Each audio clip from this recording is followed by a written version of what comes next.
expressed on this episode of the Came to Believe Recovery podcast do not necessarily reflect those of KHLT, Take 12 Recovery Radio, or our affiliates. The opinions on this episode should not be taken as medical, psychological, or professional advice and are those of the host, co-host, and guests.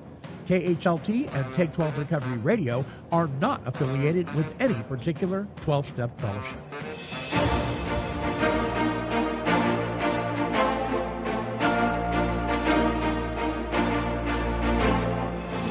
Well, greetings, my friends. I am the Monty Man from Take 12 Recovery Radio, and this is the Came to Believe Recovery Podcast. And now, here are your Came to Believe Recovery podcasting broadcasters to launch us forth on this week's show. Well, welcome back, everyone. I say welcome back because we've been gone for the last few weeks on vacation and running around the countryside, and you've been tuning into episodes from the best of the Came to Believe Recovery podcast. Thank you for that. Thank you for sticking with us. But we are back in the studio with, of course, the CEO of Came to Believe Recovery, Mr. Tom Williams. How you doing, buddy? I'm doing good, buddy. Hey, Dragnet. There you go. There you go. Yeah. I never really watched it, but everybody knows that. So, well, I don't know that everybody, but I knew it. Yeah. The song. It's one of those iconic ones. I mean, right. It's kind of like the Law and Order boom boom thing. Right. Yeah. People hear that and they know exactly what it is. Yeah. Well, I'm kind of excited because we have a big development networking event here in New York City. I'm in New York City today for this recording. Tomorrow night, where a large donor advised fund organization has chosen us as a spotlight nonprofit. Wow, that is so awesome. They do a few events a year where they spotlight nonprofits to their donors. Yeah. So the event will be tomorrow evening, and we're doing it in partnership with the Salvation Army. So we're excited. People are flying in from all over the country. Our board of directors is coming, and Wow. So Excellent. Big event. But one of the bigger things going on this weekend is we are going to the Yankees Red Sox. Oh, wow. On Friday. Wow. So my California Dodger fans are going to get a taste of what really baseball is. Now, Picking them the Yankees team. You know, they all have everything to say, Monty, blah, blah, Yankees. I know. Would you like to go to Yankee Stadium? Oh, yeah. I'm not a big sports guy, but I would love to go to Yankee Stadium. Of course you would. Yeah. But I'm as far as sports goes, I would rather watch baseball than football any day, because I get it. Football confuses me. There's just too many moving parts. A lot of moving, and parts. pretty violent too, actually. Yeah, I mean, how do you come out of that without brain damage? I just don't. But most of them actually don't come out without some level of CTE. Even out of high school, playing high school. Yeah.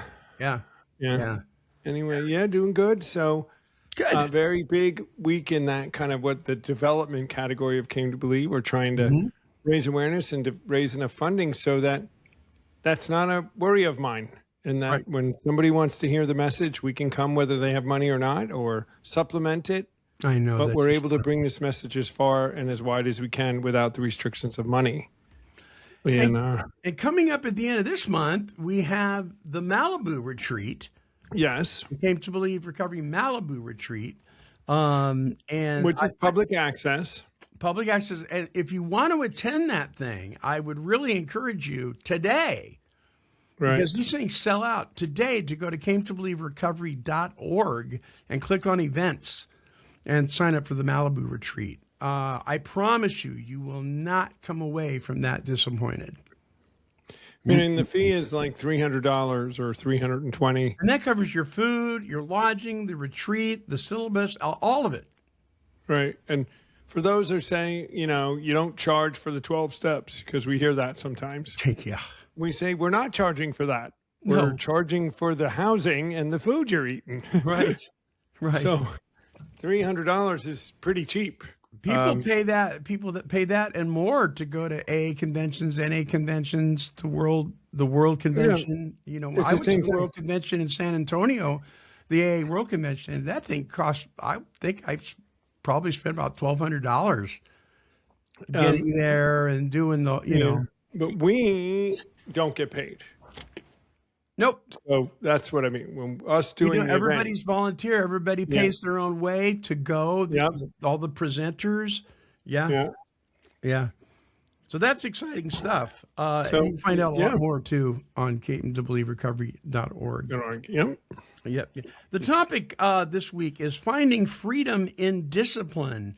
It almost sounds like a contradiction because people don't like that. Well, I'll say people. Most of us kind of shy away from that word discipline because it just it's like nails on a chalkboard sometimes, particularly when you really don't know the context of what we're talking about. So we're going to dig into that, but we do have a mailbag, Tom. You ready? Oh, all right. All right, here we go. Let's open it up. You've got mail. Dun, dun, dun. Mail in the mailbag, so open it now. That's right. It's time for the Came to Believe Recovery Mailbag, where you send in your questions and comments. Love us, not love us, whatever. If you've got ideas for topics, if you just have a question that's willy-nilly or something really serious, we welcome it. The email address that we want you to use is Monty, M-O-N-T-Y, at CameToBelieveRecovery.org. You can also comment in the comment section on our YouTube feed or any of our podcast feeds as well, or wherever you get your podcast. All right. So the first one's kind of lighthearted. What's your talking to both of us? What's your guys' favorite secular song, and what's your favorite Christian song? You want to tackle this? By the way, the word secular isn't bad, ladies and gentlemen. It just means it doesn't necessarily focus on the gospel necessarily. But yeah, I like. I gotta look on my phone. The No Fear. who does It's it? a Christian song. It's done by a lot of people. It's. I can't think. I got to look it up on my phone here, but It's called No Fear. yeah, I think it's No Fear, or it's like it is. Is it?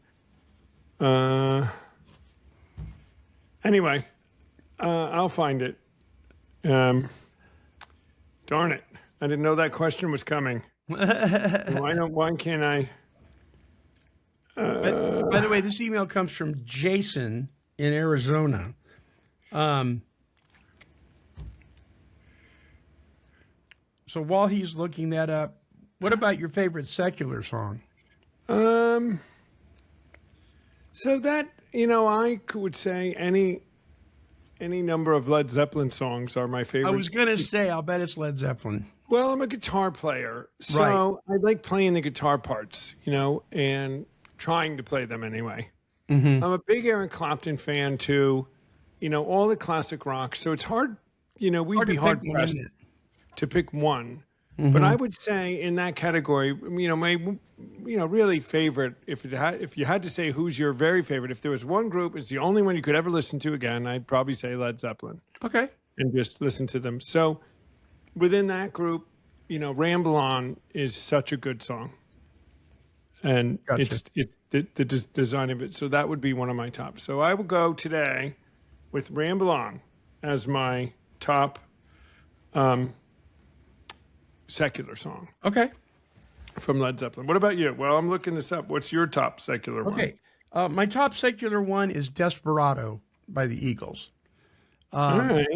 It's a cross between that and Neil Young's The Needle and the Damage Done. Because they both speak to my personal testimony. And as I was thinking about it, Desperado really, really did, because my drug dealer says to me, I want you to hear this song because I'm not selling you any more drugs. He says, because Wow. you're going to die. You're going to die. I don't want you to die. He says, so listen to this song. And he played Desperado, and that part in the lyrics where it talks about, come down off the fences, you're riding the fence, right? Right. You got to pick a side here. These things that are pleasing you will hurt you somehow. That pierced me like a knife when I heard that. And it brought me to tears. And I thought, that's me. This song is talking about me. And here my drug dealer is saying, you got to choose, man. My favorite Christian song is by Jen Johnson. It's called The Goodness of God. All my life you've been so faithful. All my life you've been so, so good. With every breath that I am able, I will sing of the goodness of God. And that speaks to me too, because all my life, that means even in my mess, in my active addiction, God was faithful. Did you find it? Wait a minute. It's not fear. It's slaves to fear. Slaves to fear. Wait a minute. Is that how you say it? Wait, hold on. I'm going to find it. It's an hour show, buddy. All right.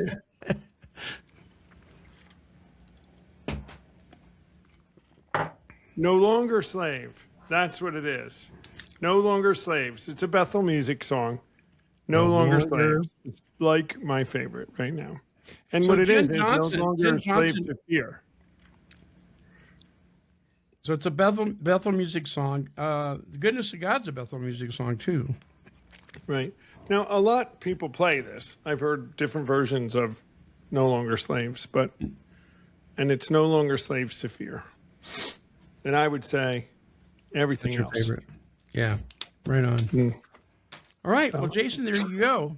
Hope that answers your question. That was kind of fun. All right. We're going to flip the page a little more serious here. And I want to try to avoid getting too deep with this one and try to keep it simple. So Gall writes us and says, I hope you are, hi, Monty, I hope you're doing well. Today, whilst reading chapter 2 in the book of Acts, I came across speaking in tongues. Do you or Tom have a view on this subject? And as soon as I read that question, I thought, uh-oh. I was taught that speaking in tongues is a way that the Spirit in you communicates with God.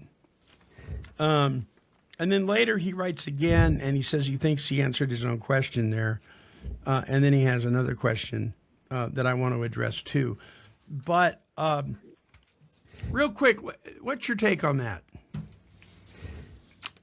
Kind of hard not to get deep with that, isn't it? Yeah. Well, I think in the upper room, I think some of the interpretation, some of the things that would happen was they actually begin to speak in other languages. Sure. That the Holy Spirit allowed them now just to be able to communicate with other. For the purpose of carrying the gospel, right? Yeah. Yeah. So if they all learn, they could all of a sudden speak Spanish and French and Italian, or Greek or whatever. I think in some of the accounts in the Bible when it says, and they began to speak in other tongues, it more references that. But when it talks about utterances that only God can understand, that when you can't understand what to pray, God will give you utterances that are indiscernible. I mean, that's speaking to that, what people call that tongues, the language of a gibberish, it sounds like. Mm-hmm. And the Bible, I think, does back the idea that that's when nothing else, it's a prayer language that is to God, and it edifies the person praying Right. in that fashion. But it's not meant to be a public thing unless there's interpretation. Right. So, if God gives you utterances that edify you, who am I to Power on.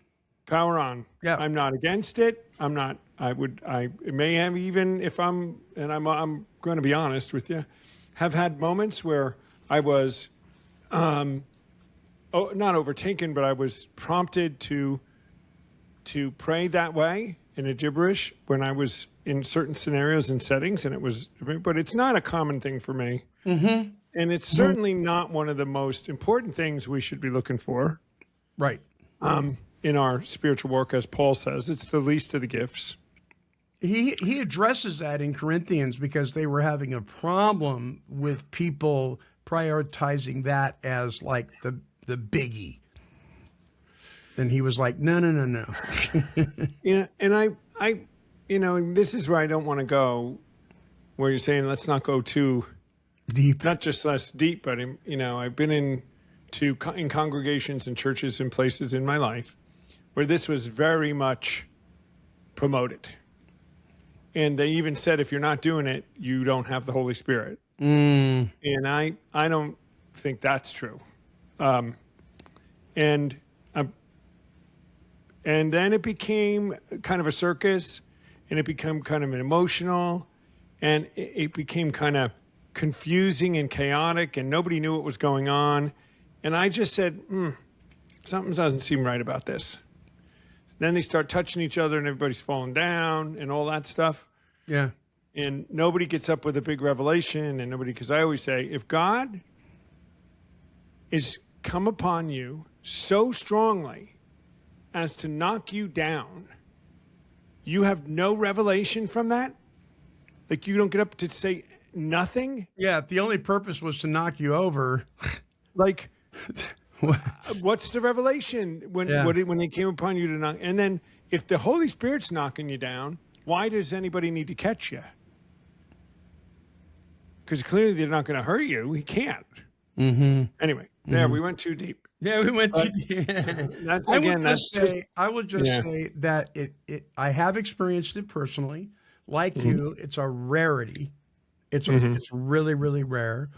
I've never sought it out. Like I need to. This will help me deepen my relationship with the Lord or any of that kind of thing.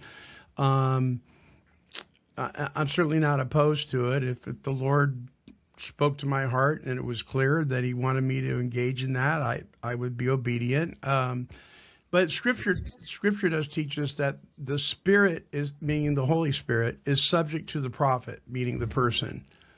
So nobody can say, "Well, the Holy Spirit came upon me and I lost all control, and I was out like a light and He took over." I mean that's not biblical.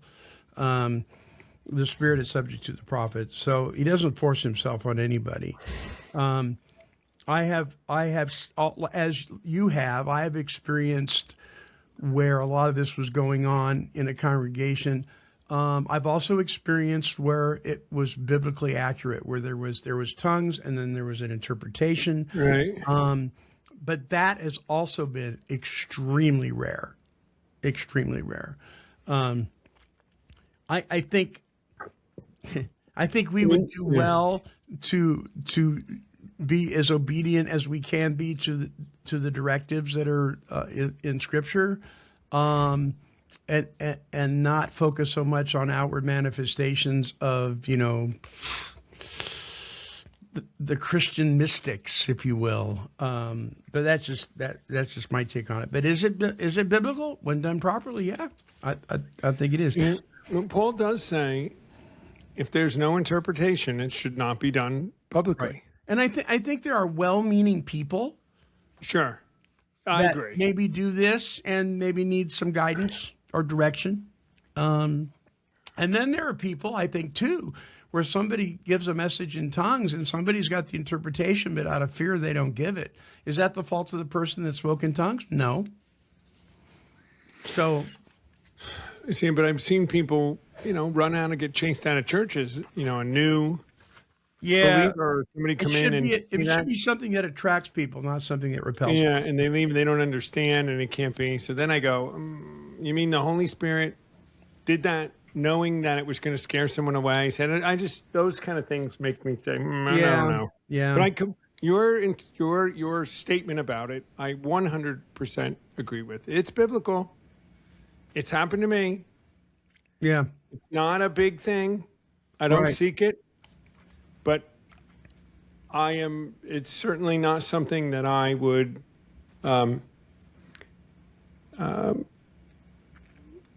not defend, like be against it. You can't be. Right. How can you Right. be against it? You can't be. Can't be. So Gall Anyway. talks about another issue, and that is his confusion about man being in headship over woman. And he quotes this, 1 Corinthians 11:3 establishes a divine order of authority. Christ is the head of every man, man is the head of woman, and God is the head of Christ. The verse reads, but I want you to realize that the head of every man is Christ, and the head of every woman is man, and the head of Christ is God. And then looking up the meaning of the word head, the term head is in this context can signify authority, leadership, or representation. Paul, the Apostle Paul, uses it to describe the relational order within the church, family, and the Trinity. Christ's headship over every man underscores his ultimate authority and role as the mediator between God and humanity. Similarly, the man's headship over the woman reflects a leadership role within family and church settings, not implying inequality, but a difference in roles and responsibilities, as both men and women are equal in value before God. So Gall, probably the easiest way to explain this is this. It's not like man is hoarding his authority over woman. No.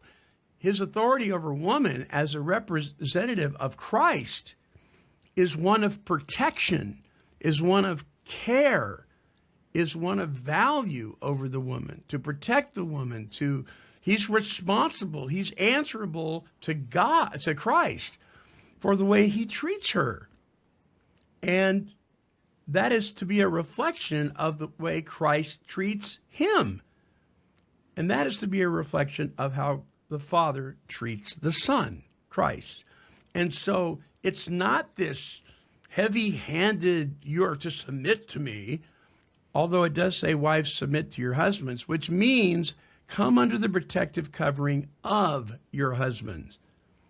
Totally different viewpoint than the male chauvinist, well, the Bible says I'm in charge of you. Well, then it goes on to say, husbands, love your wives like Christ loved the Like church. Christ loved the church, which Which is- gave his and think- life up for her. Yeah, and took counsel Yes. from, at least that's a thorny one with people, and I have friends and people I know who are very strict with that, where the husband is the head of the household and in every spiritual head, and they take it very seriously, and anything within the relationship that, when it comes down to it, it's what the husband says goes, and they serve them even in the physical sense, serve them food Yes. and dinner and take care, and they Yeah. do all of that And that is because so he's the head over him, her. Yeah, that's like a sponsor saying, if you want to stay sober, you're going to mow my lawn. Yeah. Right? It's abusive. It's an abuse of your authority to be like that. And because believe me, guys, God's going to hold you accountable the way to how you treat your wife or the girlfriend or your friends for that matter. He's going to hold you accountable. He's going to hold us all accountable to that. And also, let me tell you, you love and honor a good woman, your days are going to be good. Yes, they are. You start pushing back and pressing against them and pushing them around. Come tell us how that is. Yeah, let's know how that's working. Yeah, let's know how that's working for you. All right, that does it for the mailbag. I hope that helps, Gall. And Jason, thank you for your email. Remember, you can send your email into Monty, MONTY, at cametobelieverecovery.org. Let's close up the mailbag and get to the topic. It means so much. A little piece of you just waiting to clutch. You've got mail. Yes. All right. righty. A reminder that our main website is cametobelieverecovery.org. You go there to find things out about retreats and a whole bunch of great stuff that won't hurt you. The topic this week, finding freedom in discipline. That word discipline, especially when you're a little kid, is hard to stomach because so often it makes a person kind of, their thinking go to this, talk about heavy-handedness. You know, you're going to be disciplined, right? And Right. I hopefully we can address this and not, that's not what we're communicating, is that there's this heavy-handed thing, but that this is something that's beneficial and can actually bring freedom. You want freedom? Freedom without responsibility is not freedom. It's selfishness. So you want true freedom? You're going to have to be responsible. Something that those of us who were drinking and using and doing the things we wanted to do when we wanted to do them, we weren't too keen on following directions. We're not. No. So what's changed? Do you still struggle with following directions? I do not, and I'm going to find this opening talk that I did where I quote something from Relentless Elimination of Hurry about discipline. Oh, great book. And it's a great thing. I'm going to find it before we're done. I should have thought about, it comes up that now I got to remember this thing that I want to try to put in here. I did it in one of the opening talks. I don't do it anymore, but I used to. And I don't know why I don't do it anymore. But anyway, what's changed in me? Well, I mean, some order in my life, Monty. Some, I guess, I'm trying to think of how you want to say this, but I've learned that anything that you want to get good at, anything that you want to have grow in your life, anything that you want to become a real benefit takes practice, right? And it takes a level of quote unquote discipline. It takes a level of us deciding we want the result. We're not there yet. And here's the pathway I have to go. But in order to get it, I might have to put some other things aside, what I feel like doing. And I got to set up a habit and routines. And routines are discipline. And it might be uncomfortable, right? Well, uncomfortable is almost certain at the beginning. I mean, if you're growing, you got to be uncomfortable. Right. I want to get in shape. I want to work out. Well, I've got to go the science in the world, every practical analysis says that to make improvements in your physical health via exercise, you got to do it 4 or 5 times a week. Well, you have to put it in your schedule and do it 4 or 5 times a week, kind of whether you want to or not. It's never, I remember Elise used to say, it's not about motivation, it's about commitment. Right. Because you're not always wanting to do it. But people say, why are you going to the gym? Because it's gym day. Yeah. Don't always want to go. But you go because you made a commitment to it.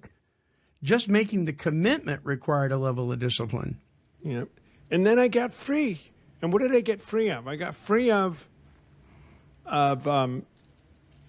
soreness or an inability to participate in certain activities.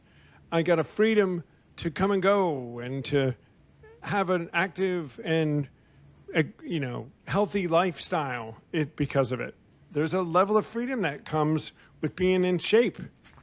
You can do stuff. You can participate in things. You can have life. And there's very little that I would say, no, I can't do that. Now, at my age now, there's more things. But not because I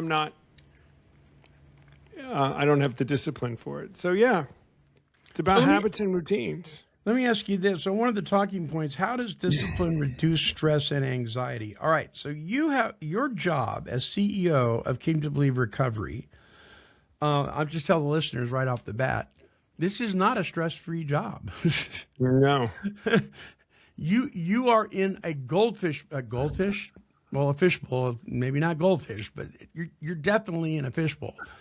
You are looked at by a board of directors, you are looked at by your staff, you're looked at by your volunteers, and certainly by those who you take the message to, the beneficiaries at the Salvation Army or people that come to the private retreats or whatever.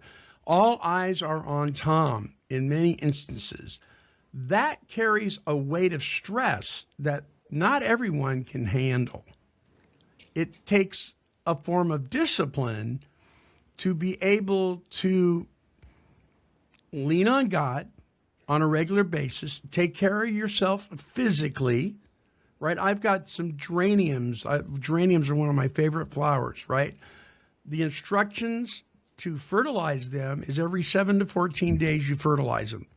I can't just fertilize them one time and expect them to bloom right. Right?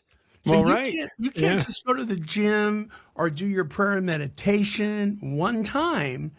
You have to do it on a regular basis. Otherwise, the stress and the anxiety will take you out, right? It will. Yeah. I like that you brought that element of the stress and how to handle it. It's not really about handling it. It's about, not engaging in it. So how do I get free of all the anxiety, the resentments, and the just all the negative feelings that come if you engage in all of that? Right? If there's a level where you just can't worry about what everybody says, there's this stuff, it has to roll off your back. So how do you do that? Well, you have a discipline of, I do my morning meditation. I stay close to God. I make sure that I'm being obedient with what we're doing. I'm committed to what we do. I try to do exactly what I say I'm going to do. I keep a good accountability group near me with some friends that are close. And when I do that, I'm able to stand when these things come and they don't penetrate. And I'm even able to deflect. I'm able to fix. I'm able to minimize any negative effect it has without it causing debilitating stress or paralyzing or causing me to react in a negative way or act out. It doesn't mean those things don't affect you to some degree. It just means they don't take you out. They don't take you out. I have to stay disciplined. I have to stay vigilant. Yeah. And I don't do it all the time. When I, don't think for any minute, Tom's perfect at this. This is what I should do. And if I do this, I stay pretty good, but I don't always do it. And no, I have meltdowns. You've heard my meltdowns. People that are close to me have heard them. Legitimate, what's going on kind of things. Yeah. It helps me because I live and I breathe and I believe in our program.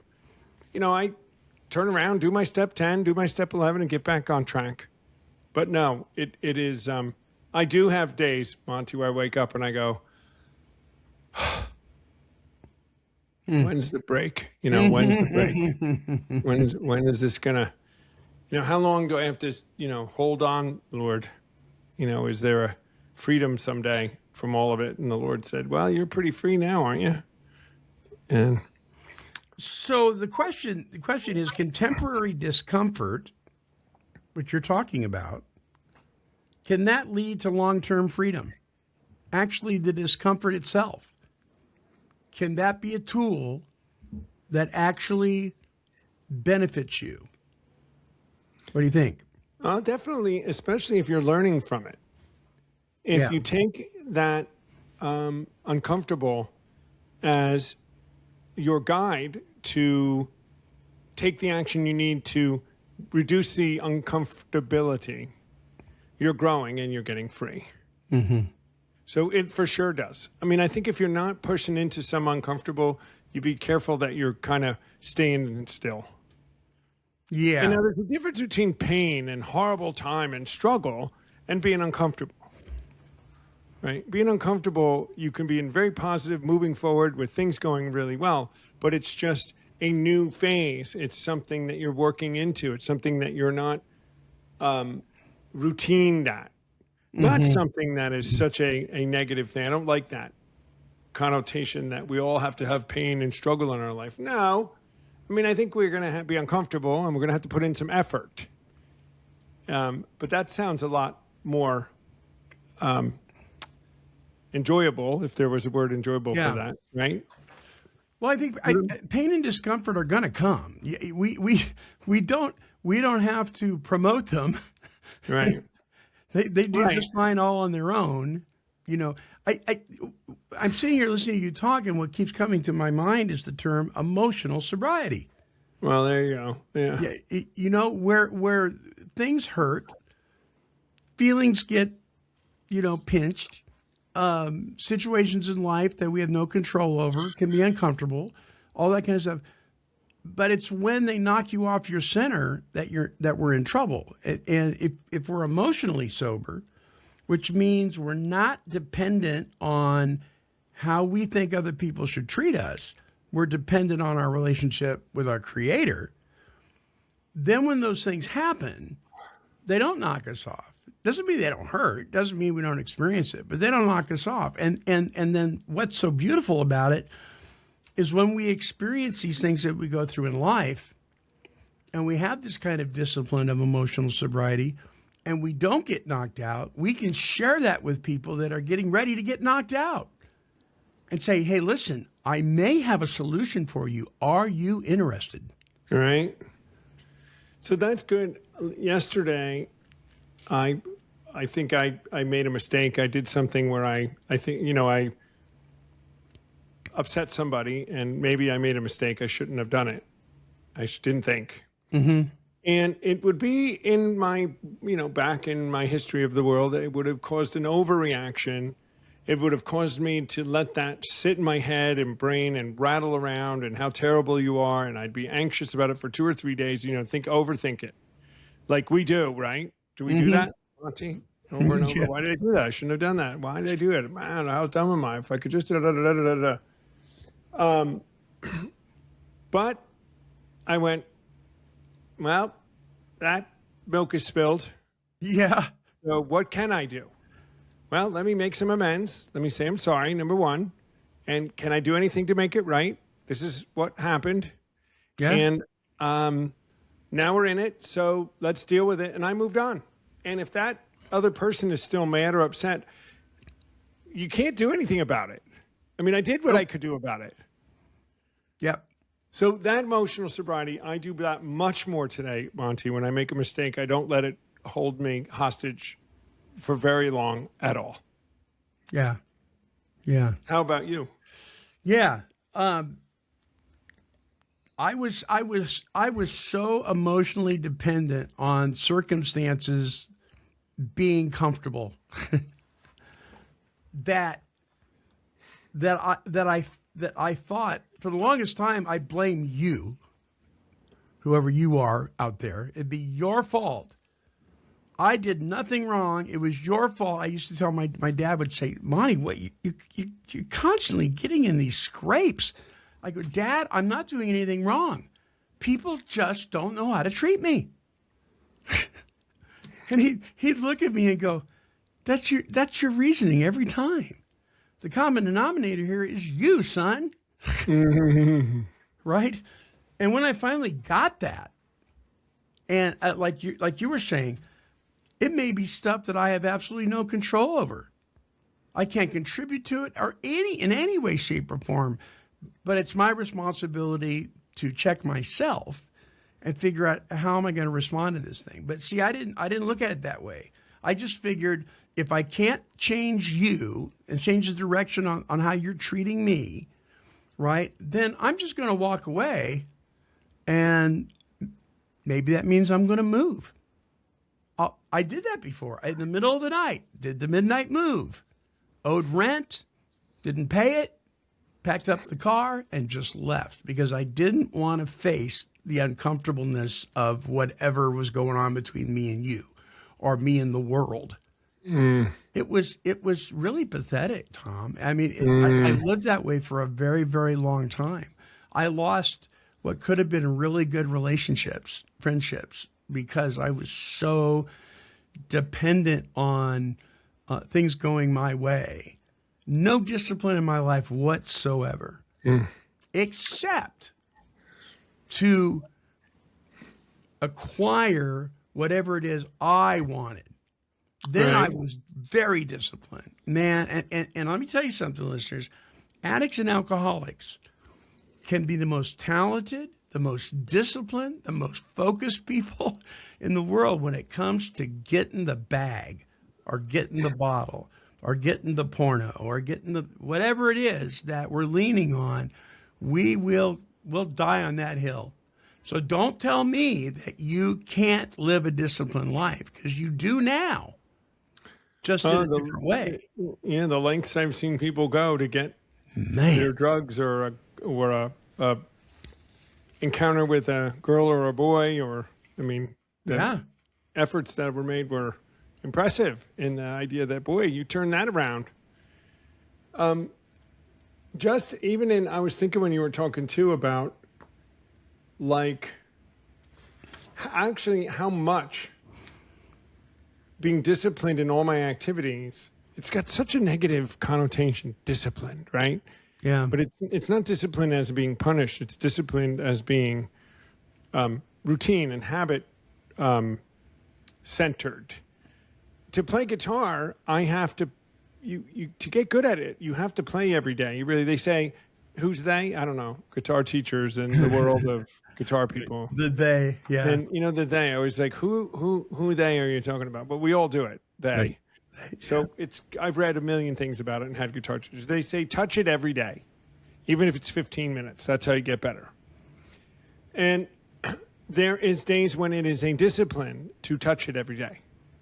But when I do, what's the freedom? I can play. I can enjoy it. I make breakthroughs. And the definition of discipline, Monty, that I can't find it verbatim, but it's in John Mark Comer's book, The Relentless Elimination of Hurry, which he should give me commissions for how many people I've gotten to read that book. Right? I'm going to meet him one day because he lives out in L.A., right around where we go all the time. He pastors wow. a church there that one of our leaders, Dara, goes to. He's actually not that hard to meet if you just put a little time to it. Yeah. But it says something like this. Discipline is doing today what you can do that will lead to doing something you can't do today tomorrow. If that makes sense. So the example is, and I use this at retreats sometimes. I do, but I don't talk to it about discipline, but I'll use this example. Can you bench press your body weight? Most people say no. And I say, Right. well, how about not yet? But can you do a push-up? Well, I can do a push-up. So therefore, this is do what you can do today. That will lead to do what you can't do today that you can do tomorrow. That's So really eventually, right, you'll be able to do the bench press. good. Yeah. So that takes discipline. You got to discipline. And you got to say, I'm going to do what I can do today, whatever it is in your life. That will lead to you being able to do tomorrow what you can't do today. And it works in every category, Yeah, that's excellent. right? Somebody's going to write it and go, gosh, where is that? I don't know what page it's on, but we'll find it and post it, or on the next show, I'll tell you. So, I go with that, Monty. So what I do is not let myself be defeated by the fact that I can't get there. right. Like, it seems too far. It's not going to be, I can't do that, right? Something that's so outrageous for us. And every time you start and do what you can do, and then eventually can do what you can't do, it makes you realize, what limit do I really have? What is it that I can't actually do in life? And I think it's a great thing to say, I can't do that yet, but I did something and was able to do X, Y, and Z in my life. So I'm going to put that to test with this and see if I can at least make improvements. That is excellent. I keep thinking of this word, we talk about the negative connotation that the word discipline has. If we would look at it, at where it really comes from in the sense of being a disciple, simply means that we're a student, right? We are under the tutelage. I like that word. Tutelage. Yeah, we're under the tutelage, of other people who are oftentimes more experienced, sometimes even experts in their field. Even if we're doing something like being a sponsee, and our sponsor has had a spiritual awakening as a result of those steps, and we have yet to do that. And we sit at the feet of our sponsor, and he guides us through the step work so we can experience what he's experienced, and live in freedom.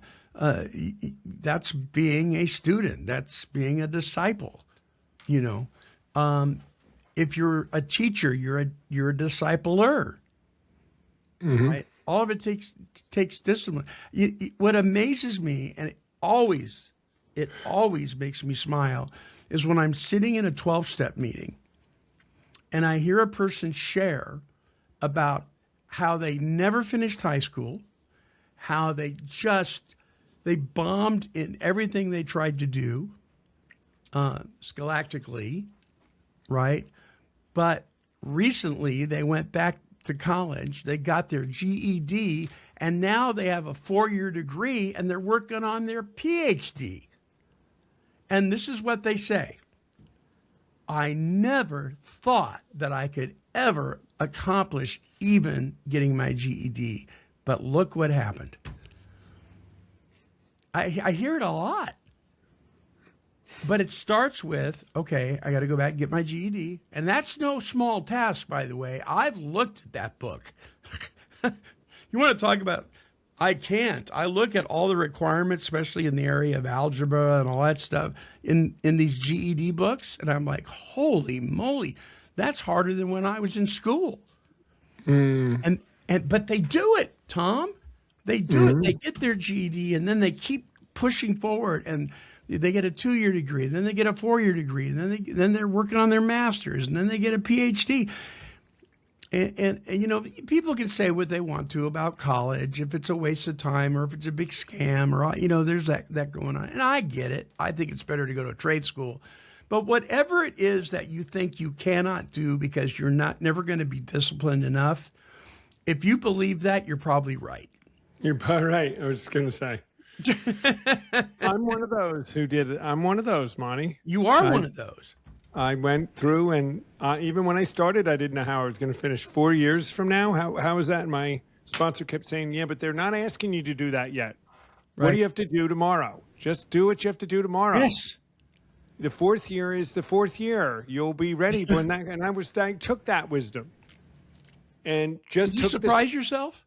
Yeah, I looked at the 3 feet in front of me. That's it. That's what I was being shown to do. Do the assignment you have today. Yeah. And it's preparing you for those assignments that you don't think, that you hear the 4-year people doing, that you're like, what? I can't do that. Well, it happens to people all the time when it comes to the steps. They're new. They come to a meeting and they immediately look at step 3, or maybe the topic is step 3. And they've never been to a meeting before. And they go, I have a problem with God. I have a problem with religion. I have a problem with faith. I'll never be able to get to step 3. You don't have to get to step 3 yet. You just walked in the door. Right. Just quit listening to the voices that says, you got to be at step 3 the day you walk in the door. No. We often say that step 8 and 9, like making amends. When you walk in the door, if someone said, well, you're going to make amends, I might walk out the door. What do you mean? Yeah. I'm not ready for that. Well, no, of course not. That's step 9. You got to do 1 through 8 And before you get to 9. by the way, if and guys do this, I think, more than women. If you're new in your recovery fellowship, and you're getting that, you've only been there for a couple of days, and you're getting that feeling that you want to go out and make amends all over the place, stop.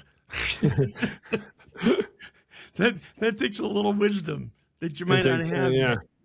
Get a cup of coffee. Let's talk about admitting what your problem is before. I see it all the time. Man, I went and talked to the little woman and she threw me out. Dude, You didn't even sit through the whole meeting. Right. And you're knocking on her door trying to fix it.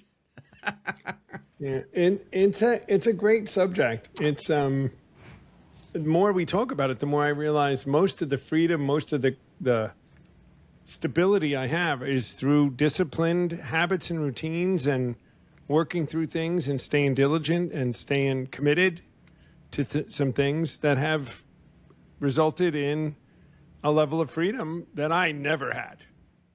Yeah. Never. Yeah.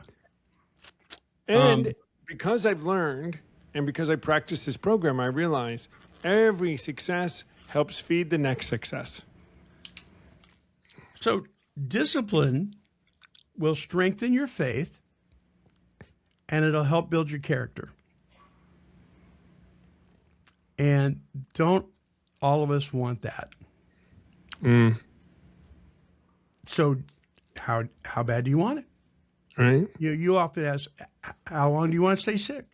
Right. How much do you want to get well? It's up to you. Yeah. Smart goals, short term, measurable, achievable. That's what you start with, like you were saying. Start with something small that you can do, and then just stack them. And another great book is Atomic Habits, and stack things on each other. Habit. How do you start a new habit? That's another good one. Atomic Habits is great for teaching you how a tiny little change can have a huge effect down the road. And we think it can't, right? Get up 1 minute earlier a week. Right. In 10 weeks, it's 10 minutes. In 20 weeks, it's 20. All of a sudden, before you know it, you're getting up a half hour sooner and you're feeling fine about it. And it didn't even seem to, but it's because I followed this routine and I stayed disciplined and I stayed committed because I wanted the result of being an early morning person. Maybe, right? That's how you do it, guys. It's not it's no secret. And please do not tell yourself, do not look in the mirror and go, as soon as I'm motivated. Right.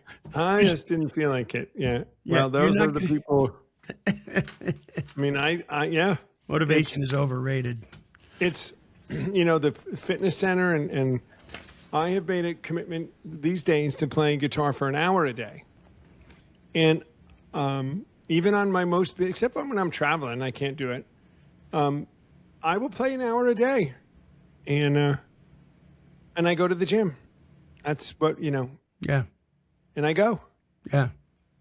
And One of the things we gotta close out here, but yep. this is going to sound like not that big of a deal, but for me it really was. So one of the things that I have disciplined myself to do for some time now is I have 2 shaker bottles, right? And I have a little frother thing that has spins, and if you want to mix something in the shaker bottles, I get my son and daughter-in-law sell Melaleuca health products and that kind of thing. And they do really well at it.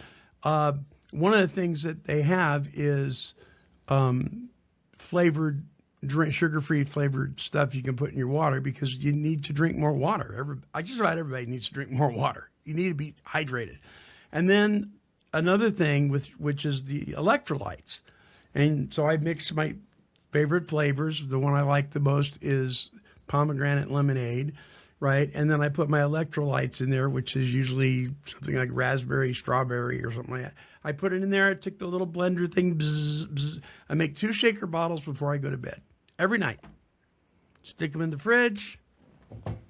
Stick them in my Buc-ee's mug, right? Which, by the way, has a Take 12 Radio sticker on the back.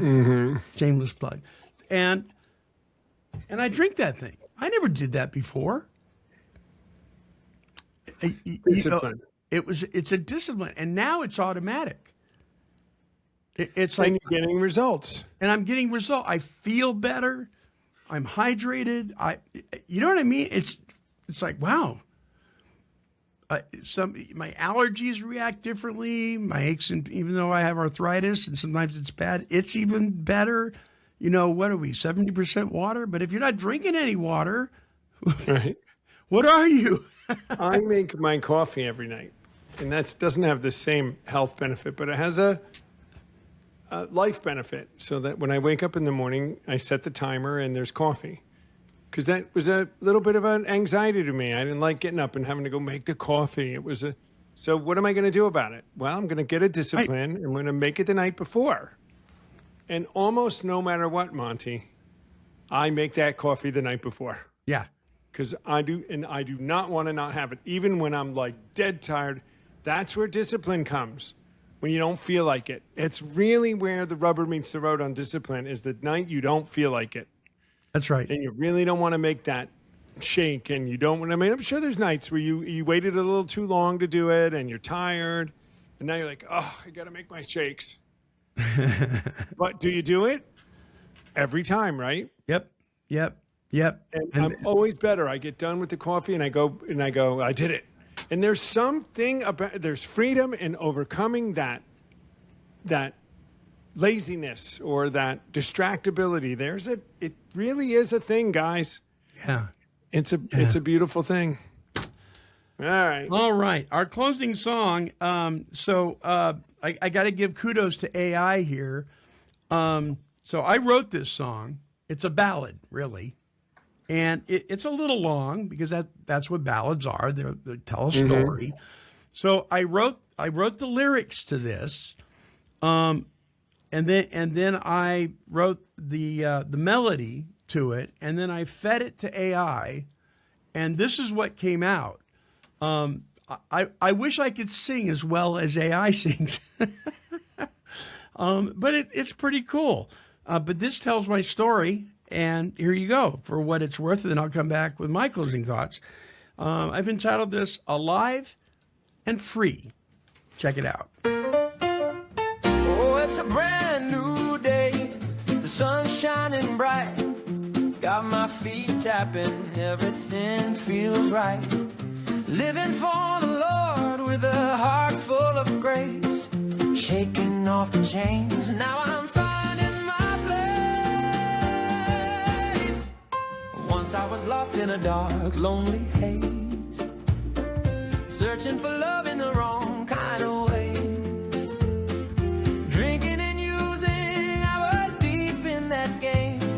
But now I stand tall, dancing free from the shame. Every step that I take, every song that I sing, I'm lifting my hands, cause I've got something to bring. No more looking back, only looking ahead. Filled with the spirit of joy that I spread. It's great to be alive, let the whole world see. Living for the Lord, it's a jubilee. No more chains to bind me. I am standing tall. He saved my soul. Now I'm giving it all.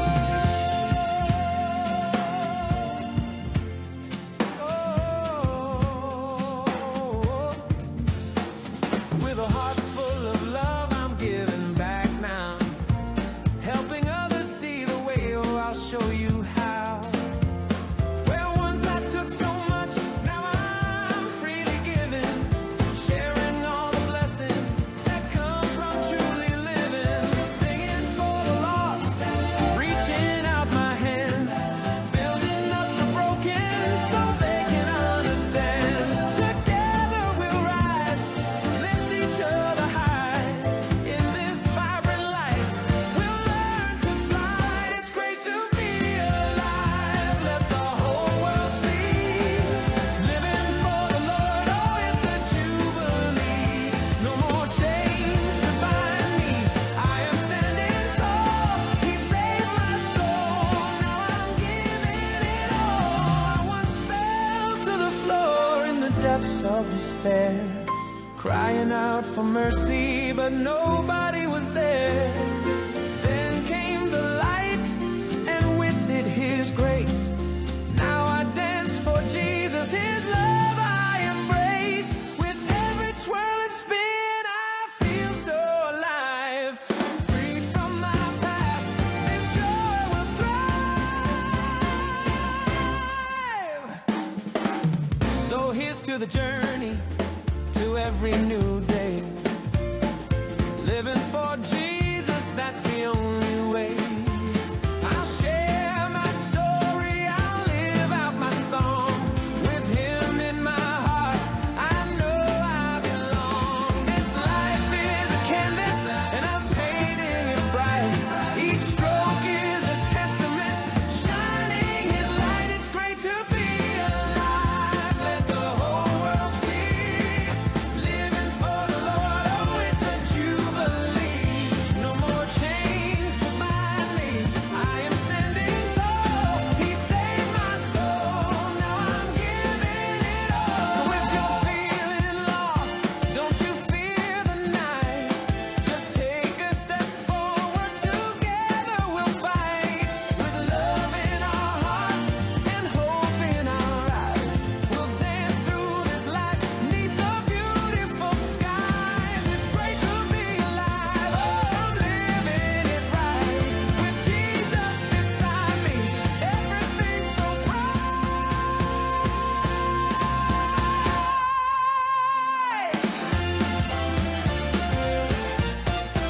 Alive and Free is the name of that song, and that is my story. However, it wasn't always like that. Listen, a disciplined life often feels restrictive at first because it asks you to choose long-term gain over short-term comfort. It means showing up when you don't feel like it, saying no to things that pull you off course, and doing the small, consistent actions that don't always feel rewarding in the moment. But those choices are not chains, they're investments. Discipline builds structure, and structure creates stability. Over time, that stability reduces chaos, stress, and regret. Instead of being controlled by impulses, emotions, or circumstances, we begin to direct our own path with intention. That's where true freedom comes in. Freedom isn't about doing whatever you want whenever you want. It's about having the ability to live the life you actually desire. Discipline strengthens your ability to follow through, to keep commitments, and to grow beyond limitations that once held you back. Whether it's in your health, relationships, finances, your recovery, your spiritual life, disciplined habits open doors that undisciplined living quietly closes. What feels hard today becomes the very thing that makes tomorrow easier, lighter, and far more free. It's something to think about. Came to Believe Recovery strives to create and promote opportunities for life-changing spiritual experiences for individuals and families suffering from all forms of addiction. For more information, help, and support, visit cametobelieverecovery.org. I'd like to thank you for allowing me to be your host on this episode of the Came to Believe Recovery podcast. And I would encourage you to like, bookmark, and subscribe to this show. When you do, you will join the Take 12 Recovery Radio family and will be notified of all of our recovery-focused shows throughout the week. Until our next broadcast, when we provide the essential spiritual tools needed to thrive by sharing our experience, our strength, and our hope through our stories of how we came to believe. This has been a production of Take 12 Recovery Radio. Yeah, kitty, kitty, kitty. Meow. Woof, woof. This has been a Chicken and a Pig production.